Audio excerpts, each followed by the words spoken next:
जय हिंद दोस्तों, माँ हंस वाहिनी क्लासेस में आप सभी का स्वागत है। मैं राहुल सर। आज हम आपको कुछ ऐसे टॉपिक के बारे में बताएंगे जो कि यूपी बोर्ड एग्ज़ाम 2024 के लिए मोस्ट इम्पॉर्टेंट है। और ये जो हम आपको तरीका बताने वाले हैं ये खासकर क्लास 12th के मैथ वाले के लिए ज़्यादा इम्पॉर्टेंट है। आज हम आपको ये बताएंगे कि जो आपका मैथ का पेपर है उसमें आपको कैसे क्वेश्चन लिखना चाहिए, किस तरीके से आप क्वेश्चन लिखेंगे तो आपका नंबर अच्छा आएगा। सबसे पहले आपको ये देखना है कि पेपर सेट में जो आपका क्वेश्चन पेपर है उसमें से आपको कौन सा क्वेश्चन 100% आ रहा है। जो क्वेश्चन आपको 100% आ रहा हो, ठीक, सबसे पहले आप उस क्वेश्चन को फ्रंट पे सॉल्व कीजिएगा। उस क्वेश्चन को सबसे फर्स्ट पेज पे सॉल्व कीजिएगा। और ये ट्रिक सिर्फ मैथ के लिए ही नहीं बल्कि अदर सब्जेक्ट के लिए भी अप्लाई होता है कि आपको जो क्वेश्चन आ रहा है सबसे पहले आप उस क्वेश्चन को फर्स्ट पेज पे सॉल्व कीजिए। अब उसके बाद जो क्वेश्चन आपको 80%, ठीक, मैथ का जो क्वेश्चन आपको 80% या 90% या इससे कम आ रहा हो, 80% समझ रहे हैं। जैसे मान लीजिए अगर आपका क्वेश्चन यहाँ से यहाँ तक लगने वाला है, पूरा यहाँ तक अगर आप लगा लेते हैं तो आपका पूरा क्वेश्चन कंप्लीट हो जाता है। इसका मतलब आप 100% सॉल्व कर लिए। लेकिन कुछ क्वेश्चन ऐसे भी होते हैं जिस क्वेश्चन को हम यहाँ से सॉल्व करते करते यहाँ तक चलते हैं और उसके बाद हम भूल जाते हैं। तो उस टाइप के क्वेश्चन को हम कह रहे हैं कि 80% आपको आ रहा हो, 20% नहीं आ रहा हो। उस कंडीशन में आपको उस क्वेश्चन को जब आप यहाँ तक सॉल्व कर दिए हैं, अब इसके बाद आपको उस क्वेश्चन का कुछ हिस्सा मिला के लिखना है अपने से। क्योंकि क्लास 12th का जो मैथ का पेपर होता है उसमें ज़्यादातर क्वेश्चन आपका प्रूव्ड करने वाला होता है, सिद्ध करने वाला होता है। तो आप ये बताइए, जब आप लेफ्ट हैंड साइड लेके चलेंगे या राइट हैंड साइड लेके चलेंगे? लेफ्ट लेके चलेंगे तो राइट लेके आएंगे, राइट लेके चलेंगे तो लेफ्ट लेके आएंगे। अगर मान लीजिए आप लेफ्ट हैंड साइड लेके चले हैं, ठीक, राइट हैंड साइड आपका नहीं आ रहा है, तो इसके बाद इतना आप भूल रहे हैं, इतना हम कैसे सॉल्व कर पाएँ, कैसे हम लगाएं कि हमारा राइट हैंड साइड आ जाए।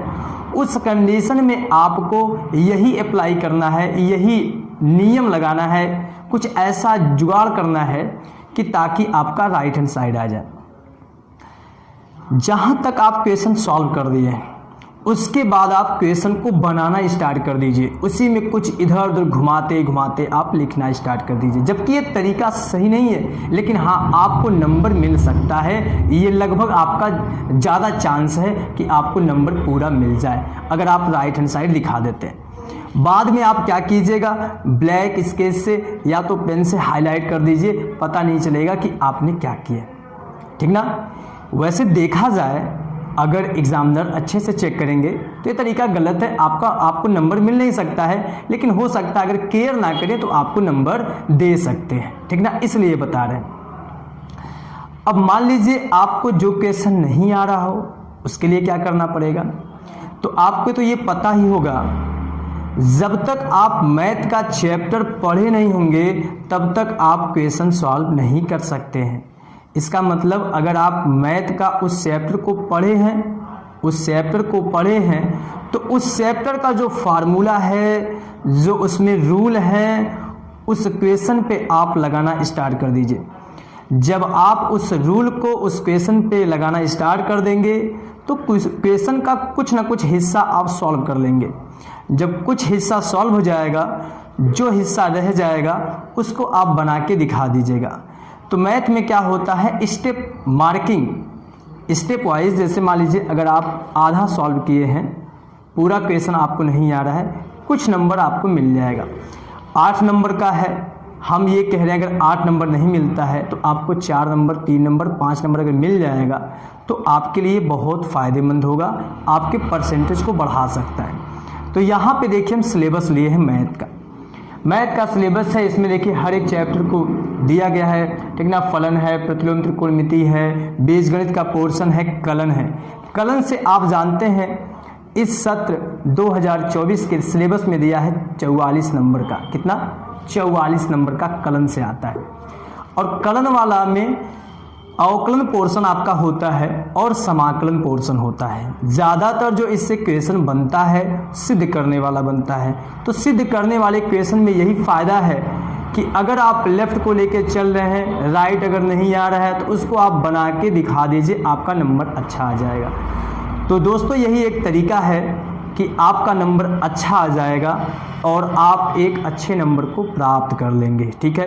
तो ये पास होने का भी एक तरीका है और नंबर अच्छा लाने का भी तरीका है। सब सब्जेक्ट पे आप ये नियम तो नहीं अप्लाई कर सकते, लेकिन मैथ के लिए ज़्यादातर अगर आप अप्लाई कर देंगे कि लेफ़्ट लेके चले राइट आप वैसे कुछ दिखा दिए आ जाएगा, तो आपको नंबर मिल सकता है। तो आज की वीडियो इसीलिए बनाया गया था कि आपको मैथ के पेपर में कैसे लिखना है। और एक बात हम आपको और बता दें, कभी कभी क्या होता है, कुछ लोग क्वेश्चन को देख के घबरा जाते हैं, आता हुआ क्वेश्चन वो सॉल्व नहीं कर पाते हैं। तो सबसे पहले आपको क्वेश्चन को पढ़ना है, क्वेश्चन के बारे में समझना है कि ये हमारा क्वेश्चन किस एक्सरसाइज का है। जब आप क्वेश्चन के बारे में समझ लेंगे कि हमारा किस एक्सरसाइज का है, तब आप उस क्वेश्चन को आसानी से सॉल्व कर लेंगे। और पहले ही अगर आप क्वेश्चन को पा लिए और क्वेश्चन को देखते ही तुरंत लगाना स्टार्ट कर दिए जल्दी जल्दी, तो आप ध्यान अगर नहीं देंगे नियम का, तो हो सकता है आपका क्वेश्चन गलत हो जाए, आप दूसरे रास्ते पे चले जाएंगे, तो आपका आंसर नहीं आएगा, ठीक है। तो सबसे पहले आपको क्वेश्चन पढ़ना है, क्वेश्चन को समझना है कि हमारे किस चैप्टर का है, इसका रूल क्या है, इसमें कौन सा फार्मूला लगता है, तब आपका क्वेश्चन जल्दी गलत नहीं होगा। और वैसे भी मैथ के लिए टाइम कम पड़ जाता है, तो आपको टाइम ज़्यादा से ज़्यादा बचाना है और ज़्यादा से ज़्यादा क्वेश्चन को सॉल्व करना है। तो आई होप कि आप सभी को पूरी बात क्लियर हो गई होगी और आपका पेपर बहुत अच्छा हो सकेगा अगर आप अच्छा करेंगे तो। Thank you.